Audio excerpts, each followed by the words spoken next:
Well, welcome in, hockey fans, NCAA hockey fans. It's another player profile, our From the Goal Out series. As you can tell, I'm here at the Air Force Academy. I got Luke Rowe with me. Luke, a sophomore? Yes, sir. Sophomore.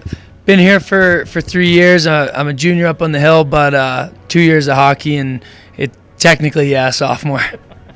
Everything's messed up after last year and that crazy pandemic and all the stuff that everybody's had to go through. But you guys might have had one of the most difficult seasons. I talked with Coach early in the year, and I said, Air Force is known for kicking it down at the end of the year in conference time. And he said, hey, right now I just want to play 13 games so we're eligible. Yeah. What was it like for you as a player?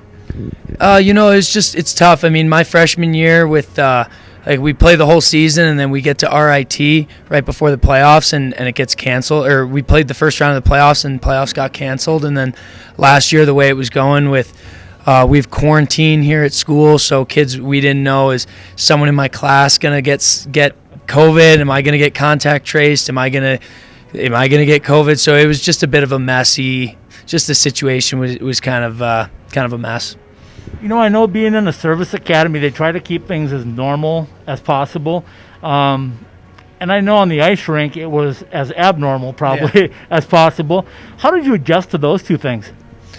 It's kind of just when you're up there and you're doing your schoolwork, you're focused on that and you're taking care of business up there. And then when you come down here, you shut that off, and hockey's your main priority when you're down here and when you're with the guys. So it's just it's kind of a balancing act that you get used to after a little bit of time here. Okay, let's find out how you got to Air Force. Growing up in New Jersey, played your youth hockey there, I'm guessing. Yes, sir. What made you decide to become a cadet? I've always been drawn towards the military, and I remember when I was 16, I came out here for one of their prospect camps, and I mean, it's just beautiful. How could you not love it here? And especially, I like the military aspect. I like the organizational aspect of it's not your average college lifestyle at all, and you have your daily schedule and your daily itinerary. Things are laid out for you, and things are expected of you, and there's higher expectations than other colleges as just a student. So I really like that, and I came here. I did okay. I was young. I was learning, and throughout the college or the junior experience, I spoke to them, the coaching staff, a few times, and my age out year of juniors, it just happened. Okay, so you become a Falcon. You get here on the Hill. You have to first of all go through the training part of it to just remain in the academy, which I understand is not the easiest. No.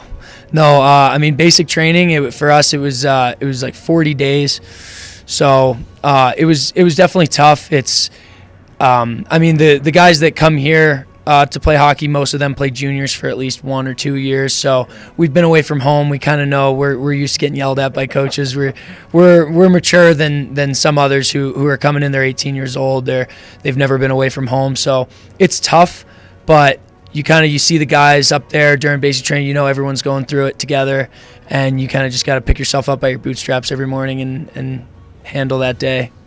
We're going to talk about hockey in a minute, but I want to find out a little bit more. You have an interesting major or area that you want to get into. Tell us about that. So it's military strategic studies.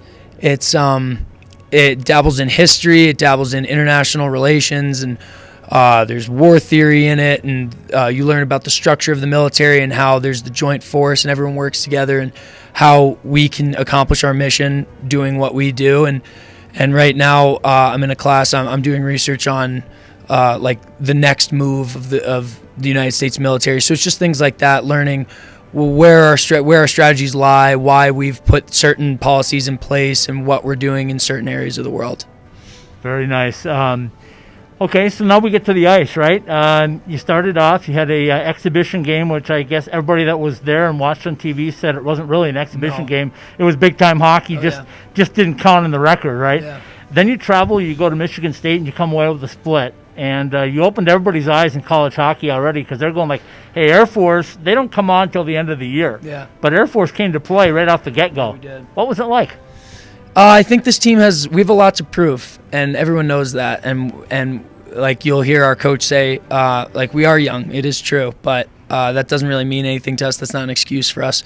We just kind of want to show people what we can do, and that CC game, I think it was a combination of rivalry. It was a combination of it's been a while for both teams, and we really wanted to get out there and prove what we had. CC with a new coaching staff, new rink. They wanted to play hard, and we wanted to get that first win in Robeson Arena. Okay, so let's talk about your style. What do you like to do? What do you like to do on the ice to make an impact? I see myself as more of a physical player. I kind of like to control the play in front of me. I'm not one of those guys that's going to dance up and down the ice or weave in and out of players. But I don't know. I like to keep things simple. I like to stick to our systems, and that's pretty much it. I like to shoot the puck and play physical. Yeah. Okay, two things for you then. You play in front of a pretty solid goaltender in Alex Schilling. What's it like to know that you have him and he's got your back if anything should collapse? It's fantastic. Yeah, knowing that if I make a mistake, he'll most likely erase it for me. It's a good feeling, and he's off the ice. He's a great guy, and everyone just gels with him so well. So it's really nice to have that chemistry on and off the ice, and knowing that I have his back and he has my back it's awesome to play out there with him. Okay, so when you get to overtime, the first guy you look for is Willie? Yeah, he's one of them. He's one of them. He's got quite the resume in overtime for sure. And that shot at Michigan State was just unbelievable. What a play! And yeah, he's got something in those extra 5 minutes. He can turn it on. Okay, I came up here this summer and did a little feature on your new locker room and everything. And now that you've been here a year or two and or three, and you've had a chance to see before and now after. Tell everybody out there what it's like to have that facility to show off to not only new cadets, but to be able to call home yourself. Yeah, it's it's a blessing. We're blessed here. We're taken care of really well by alumni and donors and just fans of the program. And to be able to go down there, and like I said, it's definitely tough in this school. The academics are hard, and to be able to come down here and kind of turn the hockey mode on and hang out and maybe watch TV. We have a study hall where all the guys can take care of their homework, and it's a really cool area that's ours, and it's very sacred to us, and we take good care of it. Okay, I promise I won't tell him, but you got to tell me a Frank sort of story. You've been around here a little while now. What's a Frankism that we can all go to? I don't know. I don't want to get in trouble here. He's one of a kind, though, right? Yeah, he really is. He's the best, and just as a guy, he's loved by everyone. I don't know a single person with a bad thing to say about Frank, and he's a great coach, and he really cares for his players. And him and Joe Doyle, Andy Berg, Jock Lamoureux, Chad Demers, like everyone is in our coaching staff is fantastic, and they all take really good care of us. And we're. It's rare that you can say that your coach treats you like a son, but they really do care for us like we're a family. Luke, congratulations on everything that you've achieved so far and everything that you will achieve on and off the ice. Thanks for spending some time with us today. Yeah, absolutely. Thank you for having me.